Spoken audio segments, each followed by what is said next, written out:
avez dit non à l'aide alimentaire. Pourquoi? L'aide alimentaire que nous avons reçue, malheureusement, au lieu de nous aider à nous développer, nous a maintenus dans une mentalité d'assister. Chaque jour, on tend la main pour demander à manger.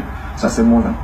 Deuxièmement, l'aide alimentaire fait que les paysans de chez nous qui auraient pu produire, ne peuvent plus produire parce que quand ils produisent, ils n'arrivent plus à vendre. C'est les surplus des paysans des autres pays qu'on nous amène ici. Nous, nous demandons autre chose. Celui qui veut nous aider vraiment peut nous donner des charrues ou des tracteurs, des engrais, des insecticides, des tuyaux, des arrosoirs, des barrages, des forages. Voilà, ça c'est de l'aide alimentaire. Mais celui qui nous amène les sacs de blé, de mil, de maïs ou du lait, celui-là ne nous aide pas.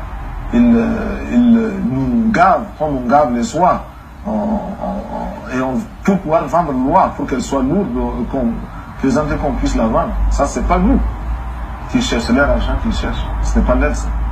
Effectivement, ce qu'on devrait attendre, au contraire, ce sont, comme c'est très bien dit là encore dans la vidéo à laquelle je réagis aujourd'hui, ce sont des collaborations saines qu'il ne faut malheureusement pas attendre d'Emmanuel Macron et de la classe dirigeante actuelle, ni d'un Biden de l'autre côté de l'Atlantique. Et qu'est-ce qui est sous-entendu sur ces collaborations saines? Eh bien, il s'agit finalement de défaire, pour ce qui est de la France, de la défaire de la tutelle actuelle de l'OTAN, et c'est-à-dire de composer désormais avec un internationalisme bien compris, c'est-à-dire avec une coopération entre les nations. On nous fait, encore une fois, souvent le reproche de considérer que l'internationalisme, ce serait l'abolition des nations.